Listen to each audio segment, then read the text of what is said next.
我们沈家的脸都被你丢尽了，断绝关系。从今以后，你不是我儿子，还我孩子命来！你这个杀人犯！沈浩然判处有期徒刑10年，10年，10年。沈先生，赵总订婚10年却迟未婚，是一直在等你啊！等我？10年前放任情人吃回扣，出事让我顶罪的不就是他吗？赵总来了。今天是我和我前夫2个人的事，请各位离开。沈浩然，好久不见，你怎么这么不小心？张哥，不好意思，杯子从我工资里扣。舒婷，你怎么在这儿？你一声不吭就走了，爸妈和我都好担心你。沈大建筑师，好久不见。对了，你爸妈现在认我做了干儿子，我还要叫你一声干哥呢。不知道他们如果知道他们认的干儿子就是害自己亲儿子进去的真凶，会作何感想？我们只有万青一个儿子，哼，这种杀人犯看着就恶心。舒婷，像这种社会败类，你找他干什么？让他死在外面最好。你别怪你爸妈，当年的事对他们打击太大了，我亏欠你太多，有需要随时给我打电话。我不相信你是刻意找我，我这辈子都不想再见到你。喂，张哥。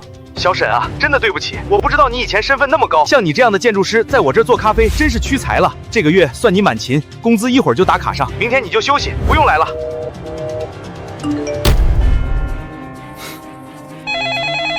浩然，当年的事我没办法替你翻案，希望你能理解，但其他方面我一定会补偿你。咖啡师的工作太辛苦，我已经替你辞掉了。我在海市替你买了一座别墅，你搬过去。万青年龄小，图纸没你熟练，你帮帮他。我1个月给你20万。凭什么他亲手将我推入深渊，让我遭受所有人的口诛笔伐，让我众叛亲离，又以救世主的身份打破我平静的生活？凭什么他自以为是的替我安排好一切？什么让我帮董万青？不过是想让我做他的影子枪手罢了。谢谢赵总的好意，只是我现在有自己的生活，请你不要再来打扰我。沈浩然，你不要犟，你那样骄傲的天才，只有画图纸才是开心的。我保障你的生活，发挥你的才华，你还有什么不满意？赵舒婷，你如果继续要面子，那我也有办法。沈先生，您这尊大佛我们真请不起，您走吧。对不住了，沈先生，上面打招呼了，谁录用你谁倒霉。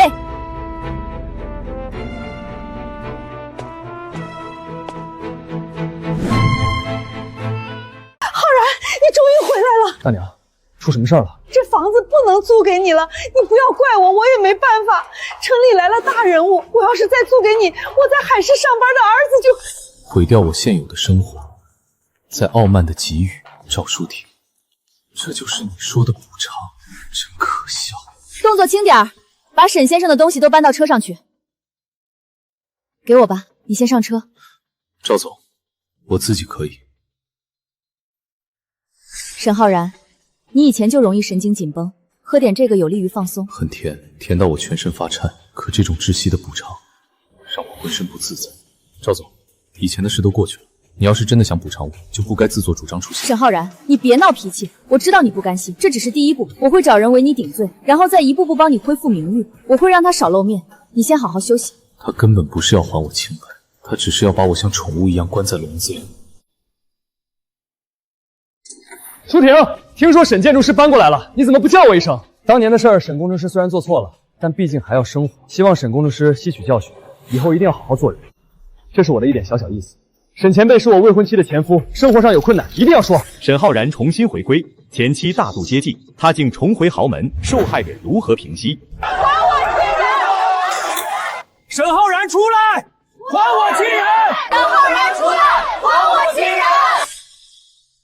爸妈，你们来了，快进来喝杯水吧。哼，沈家的人可不敢喝杀人犯的水。你当初做的事我们不能原谅，你不能一错再错了。爸妈求你，万青很爱舒婷，你们离婚了，你就不要再缠着舒婷了。万青的孩子懂事，他不说，我们来说。你赶紧离开海市吧。你要是一意孤行，别怪我和你爸想办法帮你离开。爸妈，你们从始至终一点点也没相信过我吗？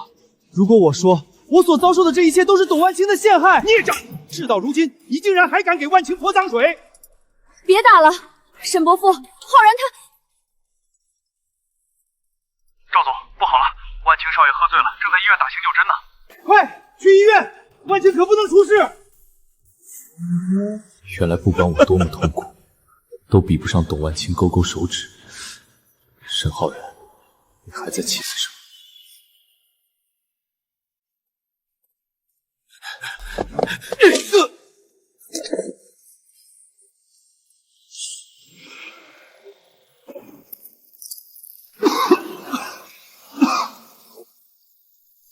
就是他！10年前跨江大桥坍塌，我爸、我哥全都被活活压死在桥墩底下。还有我可怜的女儿，她才7岁啊，就被你害死了。10年前桥塌时，你们是受害者家属。董万清，你好狠的手段！你不仅要我死，还要让我死在当年被你害死的这些无辜者家属手里。你要让我死无葬身之地。老天没眼，让你这种畜生10年就放出来了。今天我们就替天行道，打死他，让他血债血偿。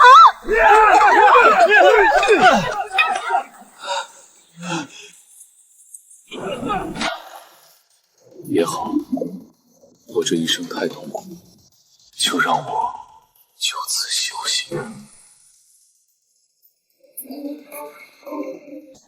爸妈，你们怎么还愁眉苦脸的？不就是几个家属想找沈浩然理论两句吗？没什么大事的。万青啊，那些家属恨了浩然10年，万一他们动手怎么办？动手也是沈浩然活该。要不是沈浩然当年罔顾人命，人家能找过来。沈浩然死了都算为民除害。爸妈，你们放100个心，这几个家属我都调查过，都是本本分分的老实人。他们就是心里憋着气，想骂沈浩然两句出气，绝对不会对沈浩然造成什么实质性的伤害。指不定这么吓一下，沈浩然就知道躲起来保护自己，再也不敢出来搅和我和舒婷的婚事了。这不正好吗？查到沈先生已经3天没出别墅了，目前联系不上人。万青，舒婷，你大晚上要去哪儿？你是不是又要去找那个沈浩然？我就知道你心里从来都没放下过沈浩然。万青，你别闹，我只是去看看沈浩然有没有事儿。我闹！沈浩然是一个毁了那么多家庭的杀人犯，有什么好看的？赵舒婷，你要是敢去找沈浩然，我现在就从楼上跳下去。浩然，你千万不能出事。老头子，我昨晚做了个噩梦，梦见浩然浑身是血的站在我面前，一直喊我妈。不行，我要去见沈浩然，我要去看看沈浩然到底怎么样了。找什么找？沈浩然那种孽障死在外面才好。你忘了这10年沈家是怎么过来的？忘了亲戚邻居是怎么戳我们脊梁骨的？你放开，公司还有急事要处理。什么急事？是去找沈浩然的急事吧？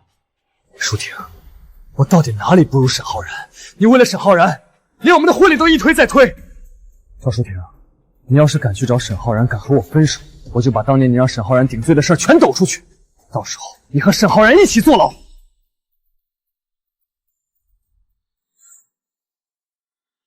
赵总，沈先生被家属带到河边，出事了。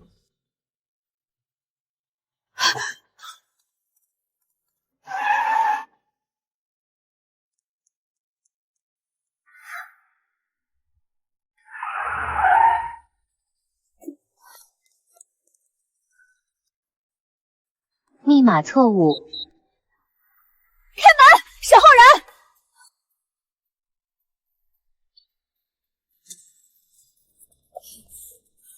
沈浩然，你出来！沈浩然！不会的，沈浩然不会有事的。舒婷，这是怎么了？浩然呢？浩然在哪儿？我还想问你们。是你们把沈浩然的行踪告诉了那些家属，对不对？你们到底想干什么？我们就是想让沈浩然长个记性，让沈浩然别再缠着你。长记性？沈浩然现在人都不见了，地上全是血。董万清骗了你们，他根本不是让家属来理论，他是要沈浩然死。浩然，是你回来了，对不对？请问这里是沈浩然的家吗？警察同志。是不是沈浩然那个孽障又在外面惹事了？沈浩然犯了什么事儿？你们该怎么判就怎么判，就算是枪毙，我也当没生过这个儿子。这位先生，请你冷静，我们是来找沈浩然先生的父母和前妻了解相关情况的。是不是有沈浩然的消息了？我们刚刚抓获了几名涉嫌故意伤害、故意杀人的犯罪嫌疑人。据嫌疑人供说，他们已经将沈浩然先生殴打后捆上石头抛入了西郊护城河。目前警方正在全力开展打捞工作。沈浩然先生下落不明，极有可能已经遇害，还请各位节哀。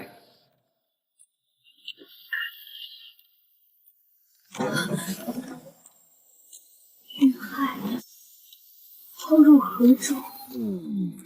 沈浩然，你还没听我亲口说对不起，你不能死，你不能死！不可能，浩然不可能就这么没了，不可能的。快去把抢救手续办了，家属。目前阿姨的状况紧急，有什么心事放到后面再说。好，签，我这就签。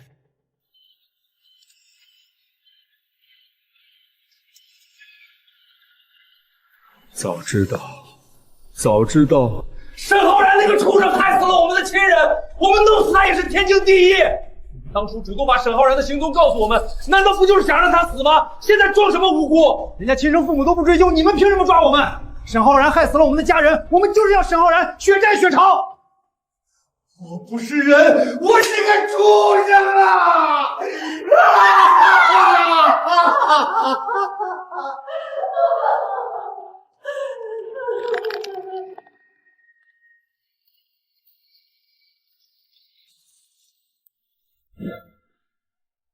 舒婷，这是怎么了？怎么都哭成这样？是不是沈浩然那个烂泥又惹你生气了？你别气坏了身子。董安青，你当初怎么跟我们保证的？你说那些家属只是想吓唬吓唬浩然，现在呢？浩然被他们扔河里了，人都找不到了。你说，你是不是早就知道会这样？妈，您怎么能这么说呢？我怎么可能知道啊？我就是好心帮你们问问情况，谁能想到那些受害者家属会这么冲动啊？好心，董万青，这3天你千方百计的拦着我不让我去找沈浩然也是好心，你偷拿我的手机拉黑沈家叔叔阿姨的电话也是好心。这10年，我为了报答恩师，被迫接受董万青的威胁，用沈浩然顶罪的真相换取次次妥协。我暗中给二老买房打养老钱，全都被董万青换成了他自己的名义去邀功，哄得二老对他死心塌地。从挑唆沈家父母泄露行踪，到缠住我不让找人，这就是董万青布好的死局。他要沈浩然彻彻底底的死。舒婷，你怎么能这么想我？我就是怕你看到沈浩然会伤心。董万青，要是沈浩然有个3长2短，我绝对不会放过你。董万青，麻烦你跟我们进去配合调查。舒婷，你要帮帮我，我真的什么都没干，你快跟警察同志解释啊！据受害者家属公哨，是你主动联系他们，提供了沈浩然的行踪，还暗示他们可以教训沈浩然，有没有这回事？警察同志，没有，绝对不是想拉我下水，我怎么可能做这种事儿？我们已经掌握了你和家属的完整通话记录和聊天记录，你还想狡辩到什么时候？是又怎么样？沈浩然凭什么？凭什么他生来就是天才？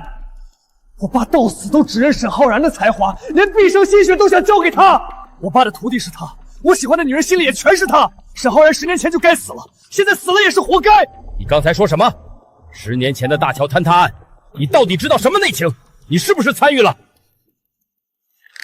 警察同志，我要举报，10年前跨江大桥坍塌案的真凶不是沈浩然，是董万青。你说什么？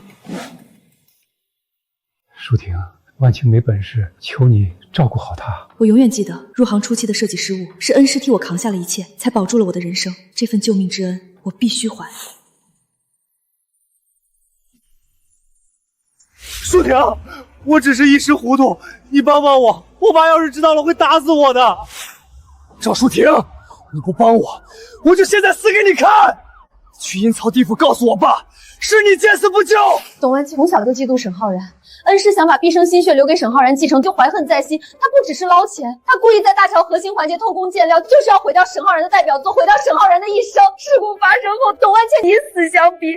我拿着恩师的恩情去求沈浩然，我求沈浩然先扛下罪名，说等风头过去就帮沈浩然翻案。赵舒婷，你疯了！说出来你也得坐牢，我们是一条船上的。老实点！现在依法对你执行刑事拘留。关于10年前大桥坍塌案，正式重启立案侦查。沈浩然，沈浩然！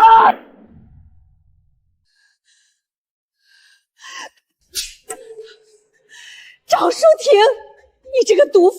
浩然那么信任你，那么爱你，你怎么能这么害他？你怎么能啊？他坐了10年牢啊，整整10年！我们老两口被人戳了10年脊梁骨，我们竟然认贼作子，把害儿子的畜生当亲生的一样疼，这全是拜你所赐！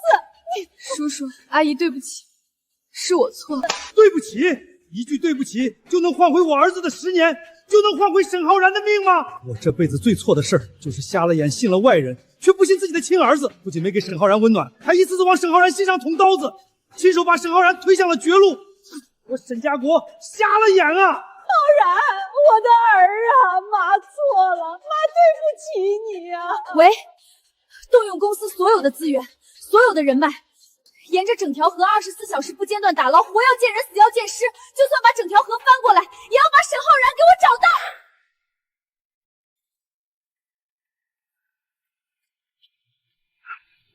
赵总，我们打捞了3天3夜，上下游几乎翻了个遍，只找到了绑在沈浩然先生身上的石头，还有捆他的绳子，人还是没有任何踪迹。继续找。赵总，江水这么冷，水流又急，落水3天，就算是游泳高手生还的可能性也很低，您要做好心理准备。我说继续找，沈浩然没死，他绝对没死，找不到人就一直找下去，钱不是问题。赵总，快叫医生！医生，快叫医生！病人长期焦虑抑郁，加上严重的营养不良和睡眠不足，身体透支到了极限，要是再不休息，命都要搭进去。赵总，您现在真的不能动，我休息不了。我一闭上眼就能看见沈浩然，看见沈浩然被扔进河里的样子，看见沈浩然当年被带走时看我的眼神。我欠沈浩然的太多了，只要能把沈浩然的找回来，我愿意去自首，愿意替沈浩然做剩下的牢，我什么都愿意。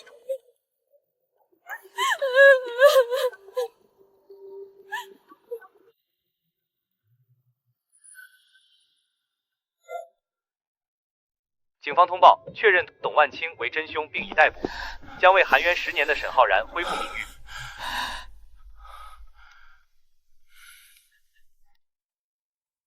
你看，老头子，你快看，浩然是冤枉的，我们的儿子是冤枉的呀！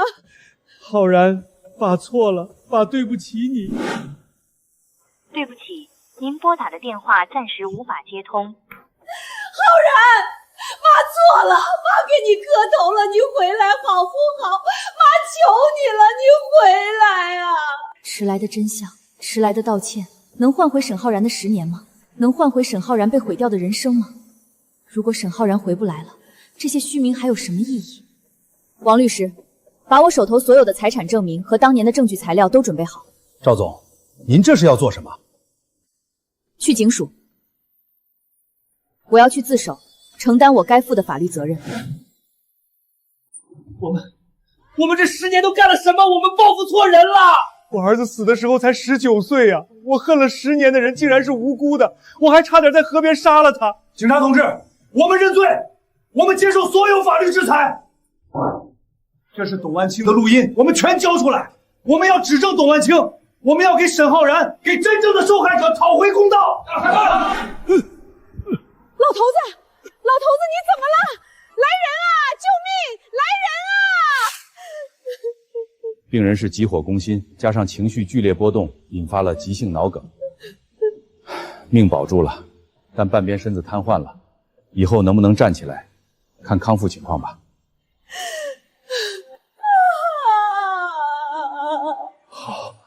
浩然，爸爸错了。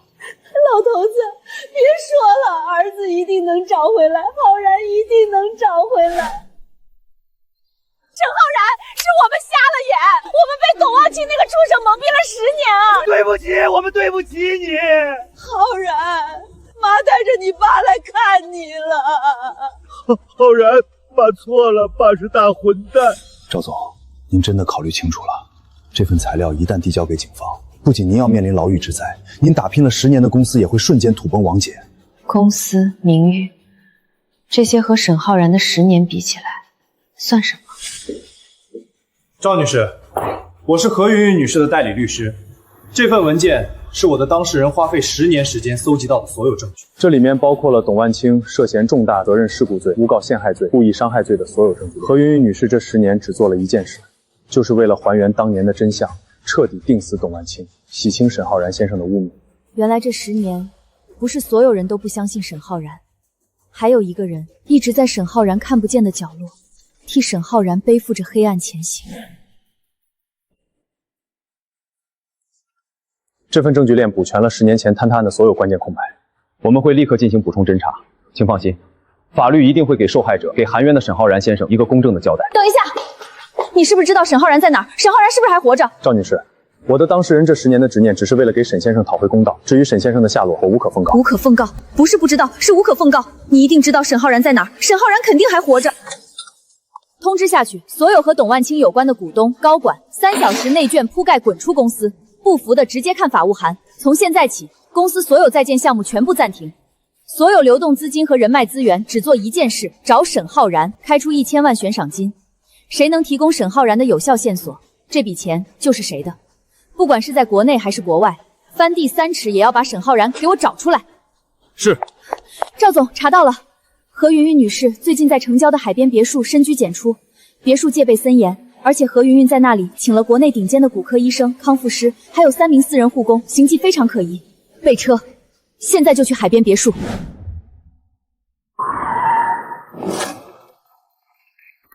开门！给我把门撞开！赵女士，我家主人已经离开很久了，请回吧。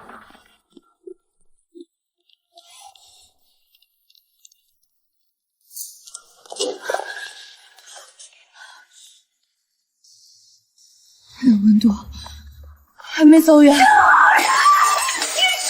你到底在哪里？出来见我呀！浩然，撑住！你受了10年的苦，不能在这里就放弃。董万清被抓了，证据我都交了，真相大白了，你不再是杀人犯了。睁开眼看看好不好？这是外婆教我的味道，你最爱的番薯粥，我守了7天7夜。你醒醒，哪怕喝一口。浩然，浩然，你是不是听到了？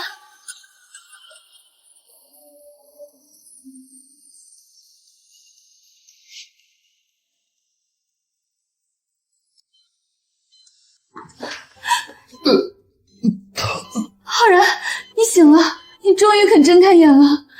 你是谁？这是哪儿？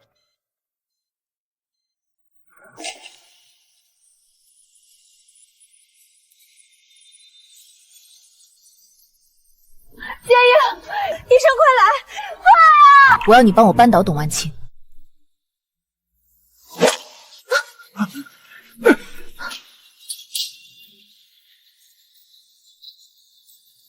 这10年来，我搜集了所有证据，就是为了等今天。别怕，这里没人能伤害你。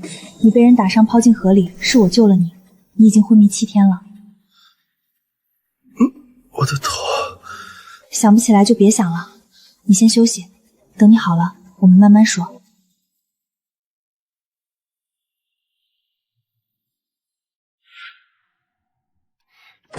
医生说你现在可以进点流食了，我亲手熬了粥，你尝尝合不合胃口？这个味道，你怎么会煮这种味道的粥？笨蛋，外婆煮的番薯粥，除了外婆，这世上就只有一个人会了。你真的不记得我了吗？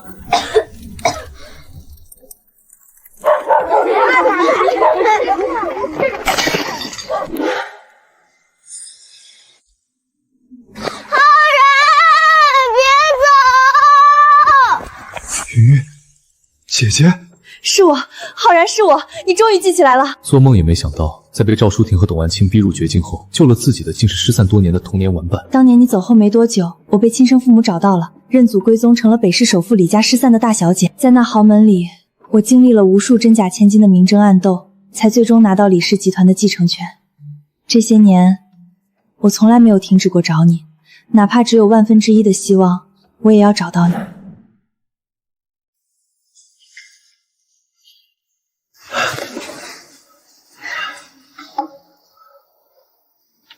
云云姐姐，我昏迷的这段时间，国内到底发生了什么？董万清还有赵淑婷，他们怎么样了？董万清已经被警方刑事拘留了。10年前的大桥坍塌案重启了调查，赵淑婷在警局被铁证击溃，当众说出了当年所有的真相。我也把我收集了10年的完整证据链交给了警方。董万清的罪名已经坐实，等待他的是法律的严惩。现在你的冤屈已经彻底洗刷了，全网都在给你道歉。你曾经就职的建筑公司发布了正式声明，恢复了你的名誉，他们正等着你回去执掌设计部。还有你父母，沈叔叔因为这件事突发脑梗，现在半边身子瘫痪了。沈阿姨每天都活在悔恨里。名誉、道歉、悔恨，这些迟来的东西，能抵我那10年的冤狱吗？浩然，你还好吗？我没事，都过去了。我坐了10年的牢，失去了所有，众叛亲离，差点死在冰冷的河里。沈先生今天的训练已经结束。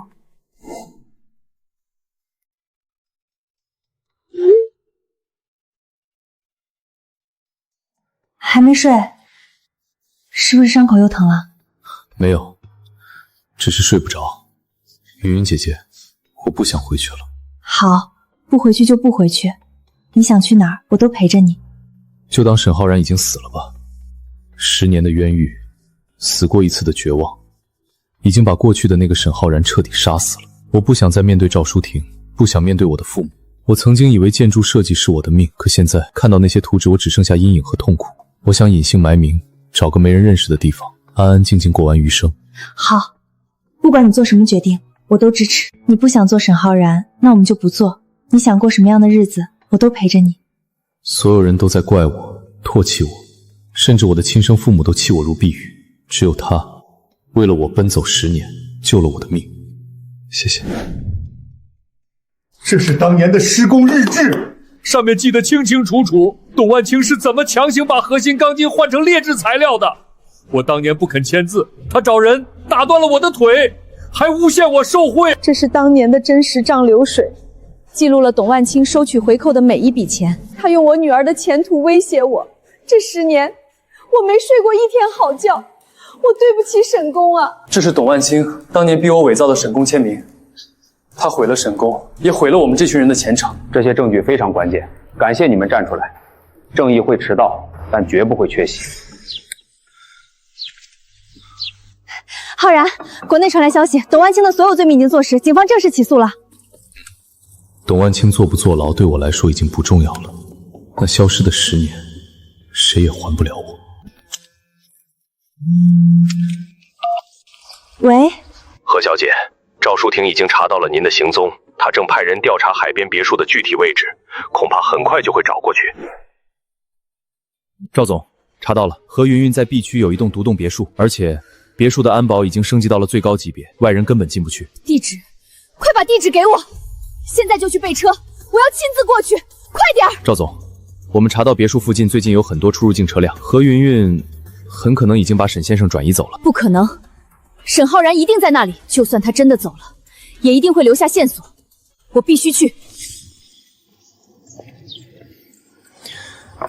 谢谢你，云云姐姐，要是没有你，我可能真的就死在那条河里了。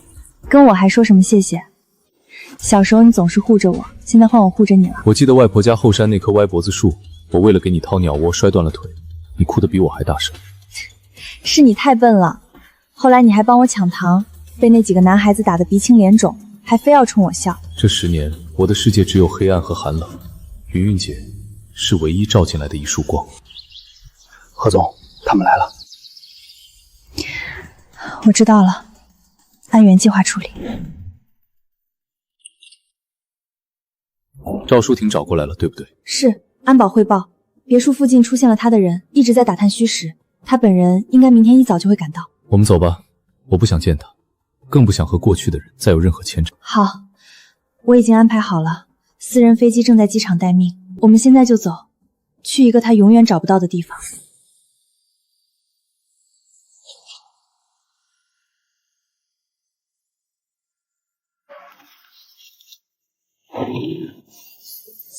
沈浩然，你给我出来！沈浩然，沈浩然，你到底在哪儿？你就这么不想见我吗？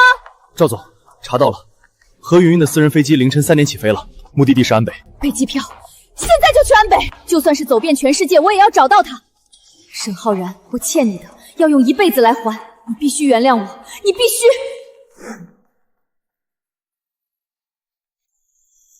这里是周梦鱼生活过的地方，以前只在书里见过。谢谢你，云云姐姐。我以前总想着等大桥项目做完就来这里看看，没想到一拖就是10几年。没关系，以后你想去哪儿，我都陪你一起看。这10年冰封的心，好像真的在一点点融化。我的目光怎么越来越离不开他了？赵总，我们查遍了所有的出入境记录和入住登记，都没有找到沈先生的消息。他应该是用了假身份。假身份？他连名字都不要了。沈浩然，你真的就这么想彻底从我的世界里消失吗？老头子，歇一会儿吧，别累着了。不行，我要找到浩然，给他磕头道歉。浩然，你在哪儿啊？妈错了，你回来好不好？走，去找他，哪怕走遍全世界，也要找回来。我要在你身上去做春天在樱桃树上做的事情。我这样一个满身污点死过一次的人，真的配得上这份温暖吗？万一我的过去连累了他，怎么了？书里写的不好吗？没什么。沈浩然，其实当年你结婚的时候，我去了婚礼现场。你当时在场？我那时候刚拿到李氏集团的继承权，终于有能力去找你了。可回国听到的第一个消息就是你要结婚。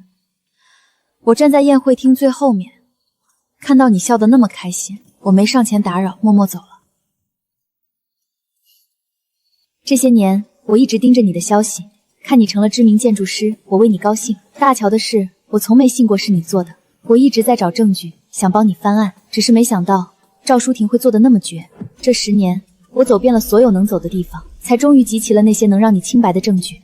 在我最风光时，有人在角落默默祝福；在我被全世界抛弃时，竟然还有人一直在为我奔走，从未放弃。云云姐姐，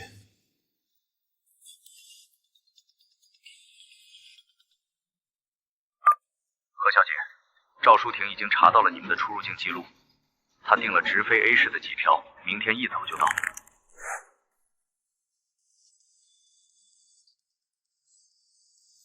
浩然，是你吗？浩然，我知道是你，你在 A 市对不对？你别走，我现在就过去找你，我有好多话想跟你说。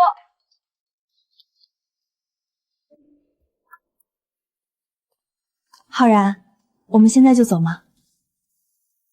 走，去 B 市。我记得何云云小时候说过，想去看樱花。浩然，你竟然还记得那句话。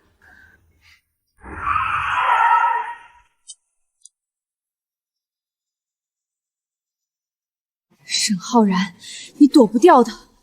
查沈浩然和何云云的所有航班信息，无论他去哪儿，我都跟到底。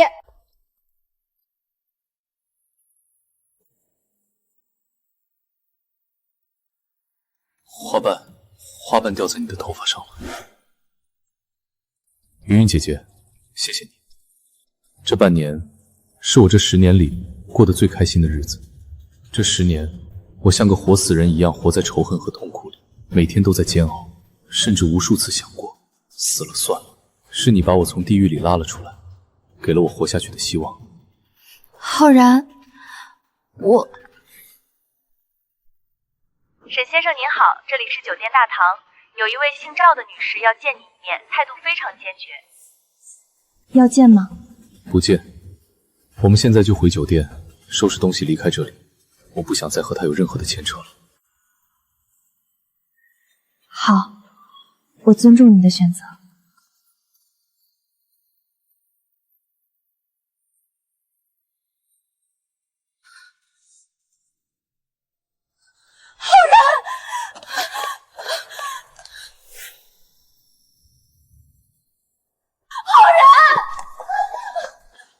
浩然，终于找到你了，太好了，你还活着，老天爷对我还不算太残酷。这位女士，你认错人了，我不叫沈浩然。不，我绝对不会认错，你就是浩然。浩然，我知道错了，我真的知道错了。浩然，这10年我没有一天不再后悔。我已经把董万清送进监狱了，他加在你身上的冤屈，我都帮你洗清了。公司所有的股份我都转到你名下了，求你跟我回去，我们重新开始好不好？我会用一辈子来弥补你。赵淑婷，我的人生已经被你毁过一次，整整10年的牢狱之灾，众叛亲离的痛苦，还有在那条冰冷的河里绝望挣扎的时候，这些你拿什么弥补？你所谓的弥补，对我来说只是无休止的折磨。你唯一能弥补我，就是永远不要再出现在我的生活中，永远不要再来打扰我。沈浩然，你回来，你回来！云云，我没事，让你见笑了。浩然，我知道你心里的苦，你已经做得很好了，真的。云云姐姐，我们离开这里吧，去 C 市。我想找一个没人认识我们的地方定居，开一家小小的中文书店。我不想再四处奔波，更不想再被过去的人和事纠缠了。好，去 C 市。浩然想开书店，我就陪你一起守着。你想过什么样的日子，我都陪着你。沈浩然，你看到沈浩然了吗？沈浩然，你看到沈浩然了吗？他在哪儿？沈浩然，赵总，查不到，沈浩然和何云云的入境信息被人刻意抹除了，所有的酒店和华人社区都没有他们的登记痕迹，消失了。沈浩然竟然真的为了躲我，彻底人间蒸发了。云云姐姐，你看这个房子好不好？1楼做书店，2楼我们住，花池里可以种你喜欢的郁金香。好，只要你喜欢，我们就定在这里。沈先生，如果您决定好了，就可以签字了。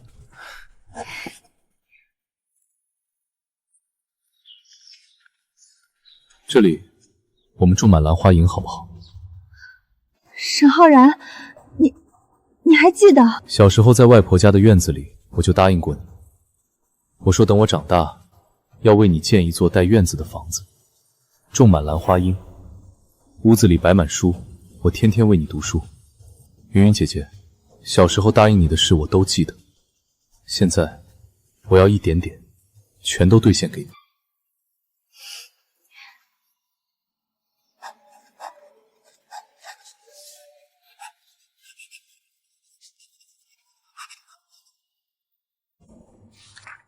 我一定要在兰花楹盛开的时候，正式跟他告白，要把小时候的承诺都兑现，开始我们的新生活。这里的转角要做成圆弧形，不要留尖角，以免以后有小孩磕碰到。好的，好的。沈大设计师，歇会儿吧，都忙了一上午了。没事，早点装完，我们就能早点开业了。云云姐姐，这里就是我许诺过你的满是书香的家。真好，他的指尖终于不再是为了别人，而是为了我们。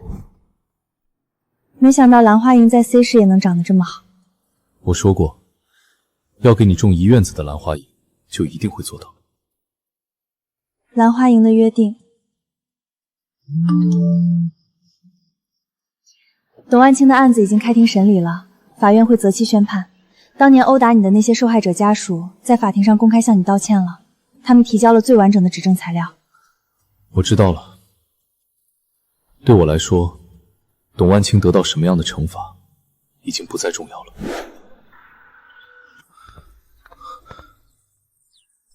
云云姐姐，我好像喜欢上你了。10年的黑暗与痛苦，在这一刻终于被这道光彻底驱散。以前我总觉得我的人生在大桥塌的那天就结束了，我以为会在悔恨里过完余生，直到遇见你，是你拉我走出阴霾，我才知道我还可以有新生，也值得被爱。浩然，大乔的事儿不是你的错，你已经拼尽全力了，以后我会一直陪着你，不管前路多难，我们一起往前走，好不好？好，都听你的，有你在，我什么都不怕。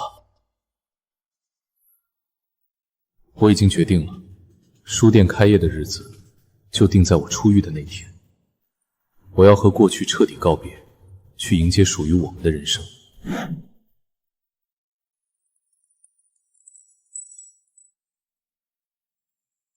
这本散文集很适合下午看，开业期间打8折。很久很久以前，在遥远的东方，沈老板，开业大吉啊！应该说是我们的书店开业大吉。喂，判了，一审宣判，董万清因为重大责任事故罪、诬告陷害、教唆伤害数罪并罚，被判处无期徒刑。他没有上诉，还有当年殴打你的那4个人也都被判了刑。律师说，他们主动写了道歉信，还发了视频向你和网友道歉。你要看看他们的道歉信吗？不用了，都过去了。这10年的黑暗，终于在这里落幕。考得还不错，这是我和云云姐姐过的第一个圣诞节，我要好好准备一下，给她一个难忘的回忆。浩然在厨房待了好久了，也不知道他准备的怎么样了，去看看吧。这是我过得最开心的一个圣诞节。以后的每一个圣诞节，我都会陪着你过。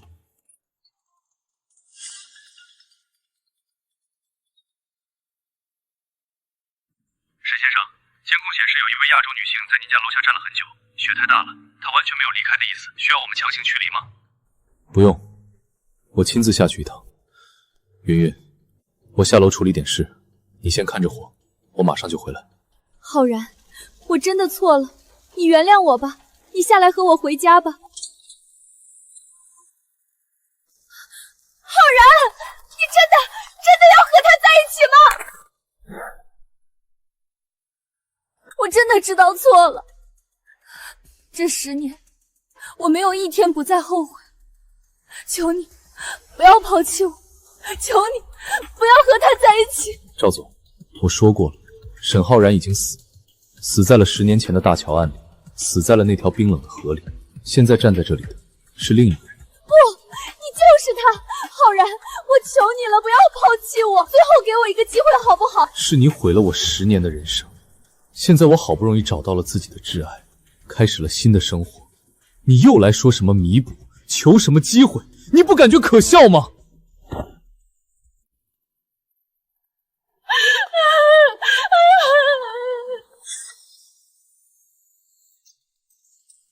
云云，对不起，让你受委屈了。没有受委屈，因为我相信你。赵淑婷竟然去了一座深山寺庙修行。何小姐，沈先生，国内刚传来的消息，沈先生的父母已经到了 C 市，他们看样子很快就会找过来了。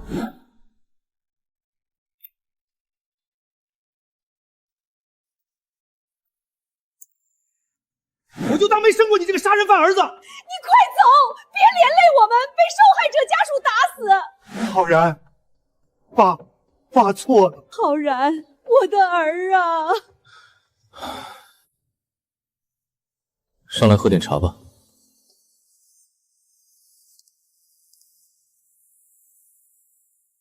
浩然，对不起，是妈和你爸瞎了眼，认贼作子，我们冤枉了你10年啊，我们还差点害死了你。我不是人，我真是个老糊涂。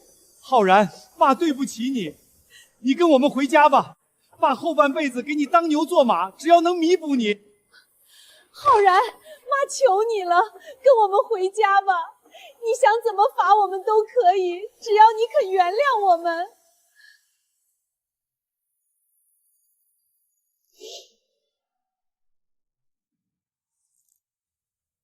爸妈，你们就当我死了吧，这里就是我的家，各自安好，就是我们之间最好的结局。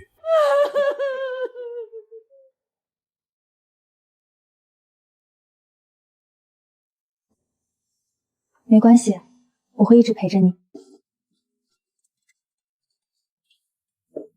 这些是你当年在监狱里画的。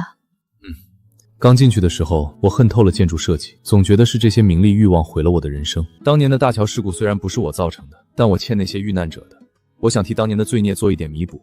云云姐，我想在伦敦的华人社区建一座公益图书馆，我想把这座图书馆以当年大桥事故遇难者的名字命名，里面除了中文藏书，我还要专门设立一个建筑公益课堂。我全力支持你，浩然，你只管安心画设计图，剩下的跑手续、找施工队全部交给我。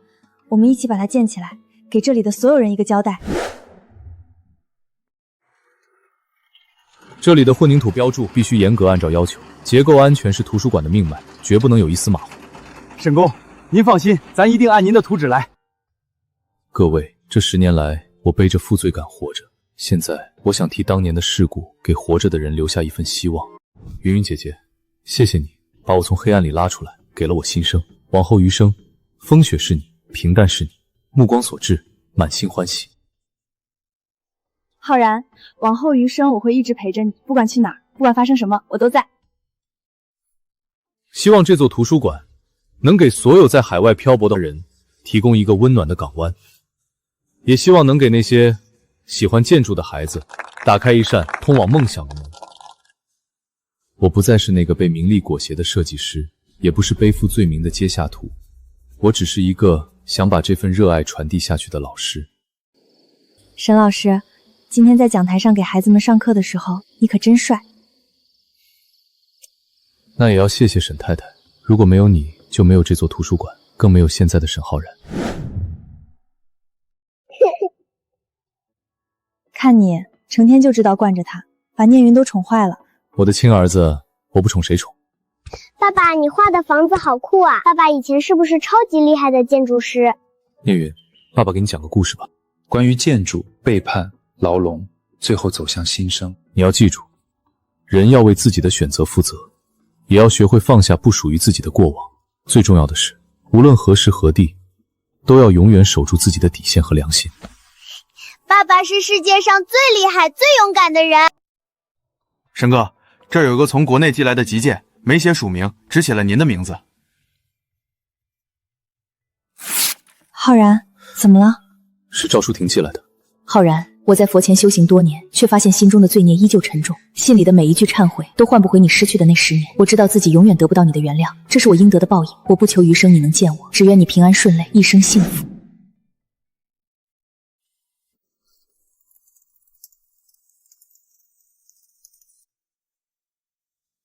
都结束了。都结束了，我们的好日子还在后面呢。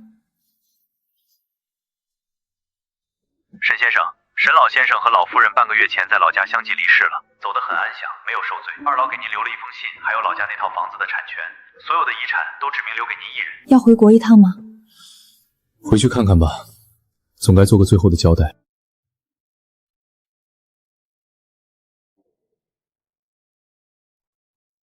爸妈，我回来了，也该道别了。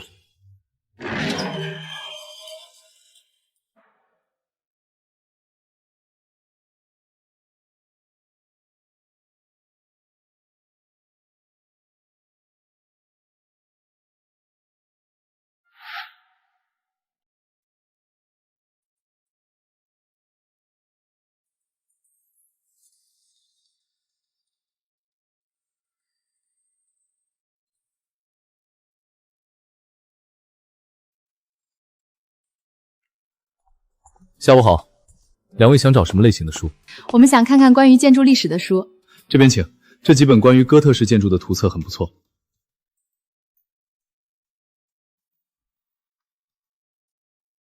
浩然，这次回国看到那些旧物，心里有过后悔吗？没有什么后悔的，生老病死本就是人之常情，他们给了我生命，也伤了我一辈子。现在他们走了，所有的恩怨也就跟着散了。我不恨他们了，只是也无法再亲近，各自安好就是最好的结局。我终于等到了属于自己的新生。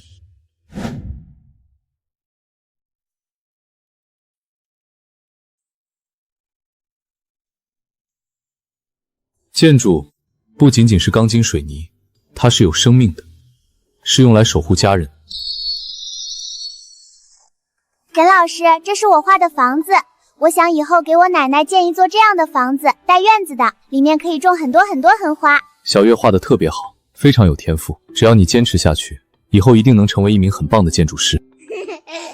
我终于明白，建筑的意义从来都不是名利，不是那些光鲜亮丽的头衔，它的本意是给人一个温暖的家，一个可以让灵魂停靠的港湾。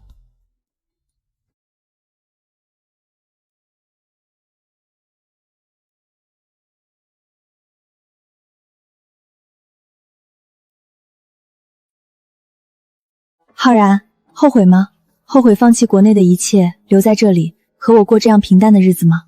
从不。这间书店，那座图书馆，还有身边的你和孩子，就是我的心声，这就是我这辈子最珍贵的东西。如果让我再选10000次，我还是会做同样的选择。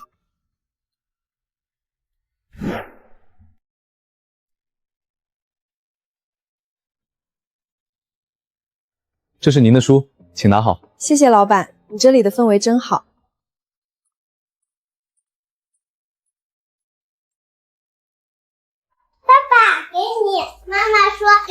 和妈妈最喜欢的花。